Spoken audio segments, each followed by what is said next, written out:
A continuación, expondremos el artículo de la descomposición química de los fármacos, por Ávila Gutiérrez Carlos, Cuatlapanzi González Carla, Bustos Uriostegui Diego y Cuevas Bello Eric.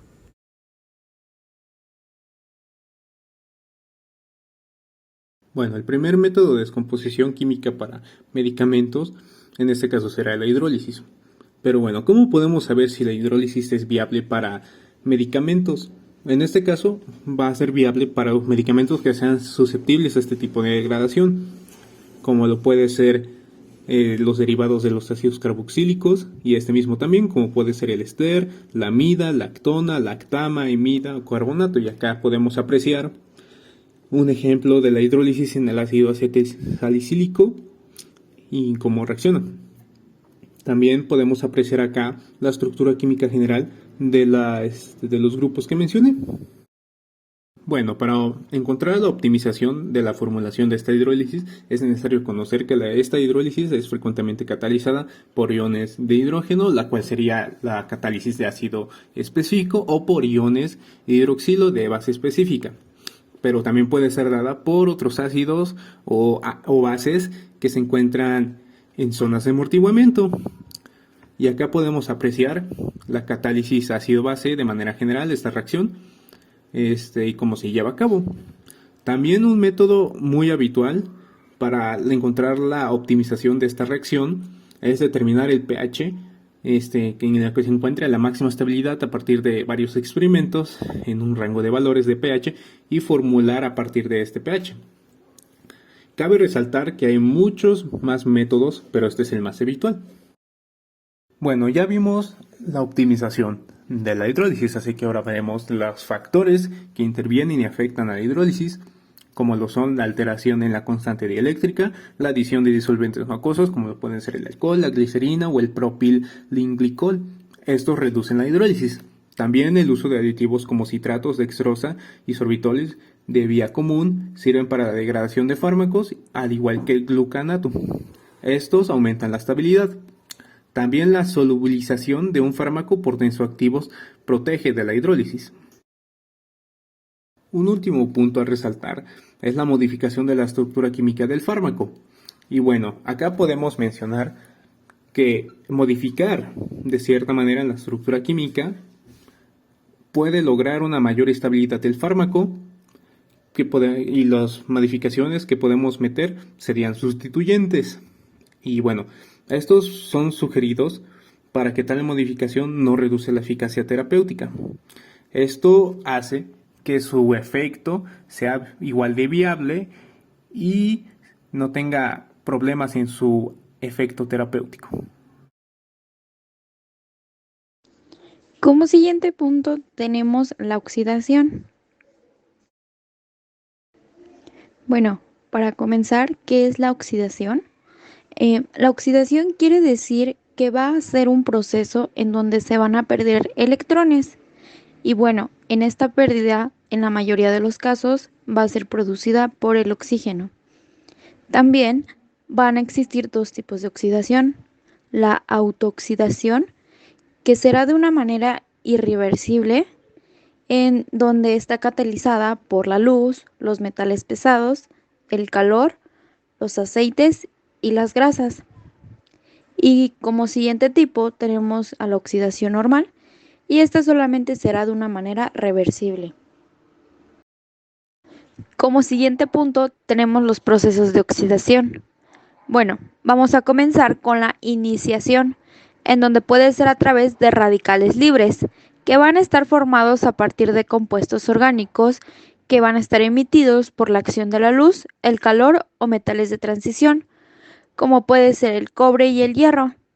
Como siguiente tenemos a la etapa de propagación, en donde la reacción va a implicar la combinación de oxígeno molecular con el radical libre R para formar un radical peroxi, ROO, que luego va a eliminar a la H de una molécula del compuesto orgánico para formar hidroperóxido, ROOH, y al hacer esto va a crear un nuevo radical libre.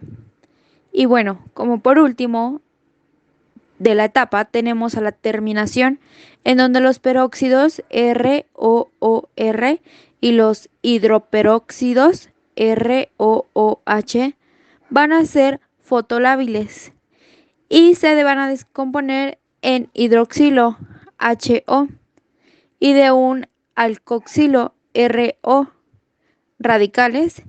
Y bueno, estas mismas especies son altamente generadas de un aroma y un sabor muy desagradable en los alimentos.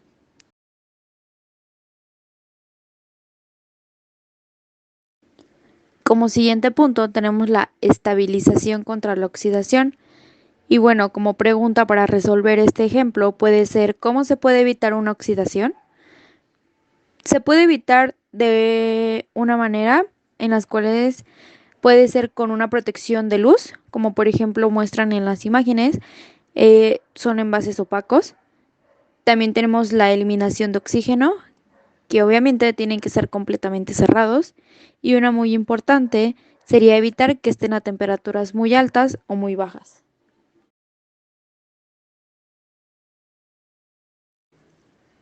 Y bueno, como por último tenemos a la adición de antioxidantes, que estos serían básicamente 4.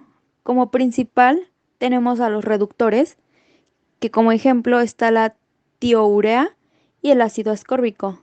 Como segundo tenemos a los bloqueantes, como ejemplo son los tocoferoles, los ésteres del ácido ascórbico.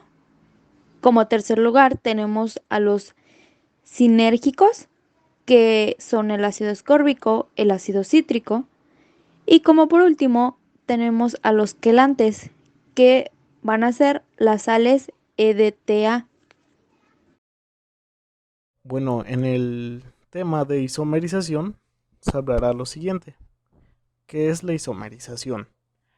Es el proceso de conversión de un fármaco en sus isómeros ópticos o geométricos, ya que hay una variedad de configuraciones para alterar el arreglo de átomos, y a esto se le puede llamar como una forma de degradación.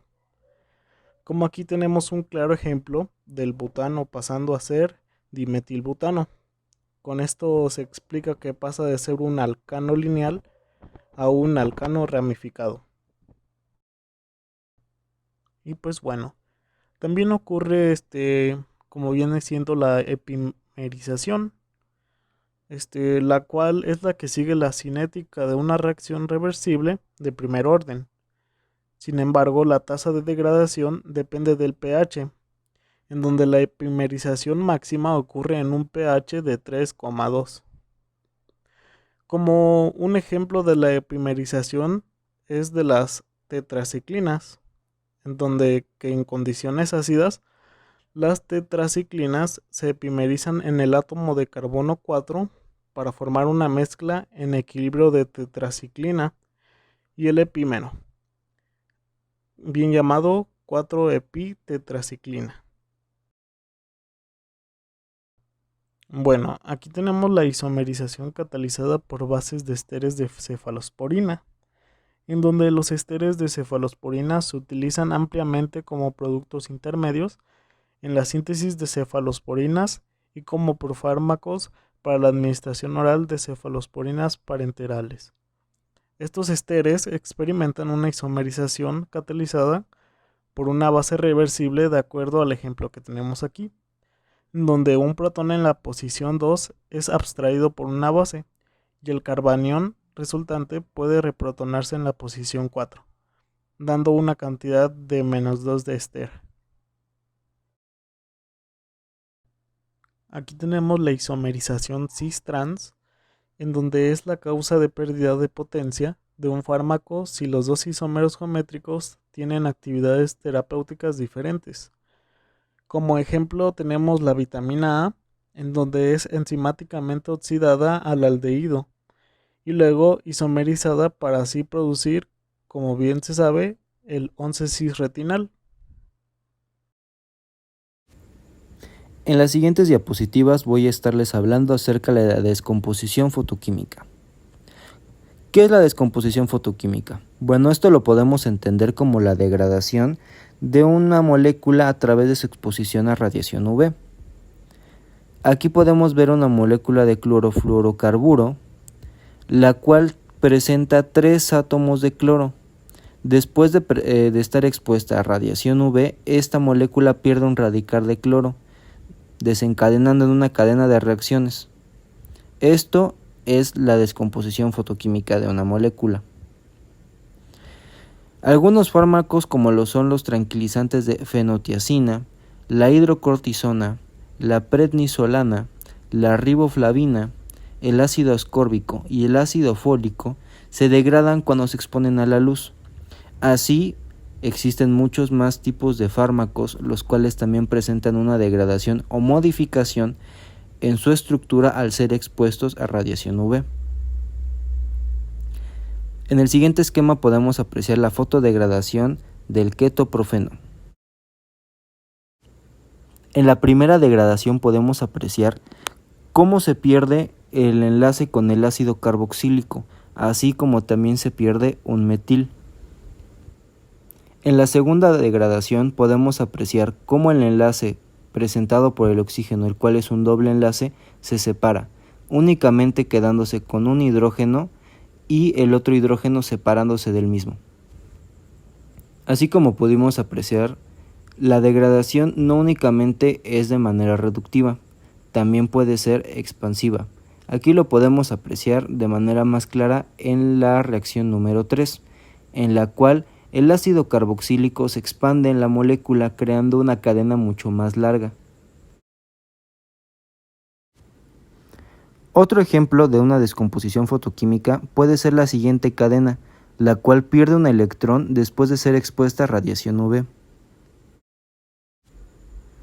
Debido a las alteraciones en las cadenas moleculares de algunos fármacos, algunos fabricantes optan por utilizar algún tipo de protección ante la radiación UV en estos mismos fármacos, con el fin de evitar algún tipo de efecto secundario, lo cual podría traer algunas consecuencias como podrían ser pérdida de efectividad o algo más grave como algún tipo de intoxicación.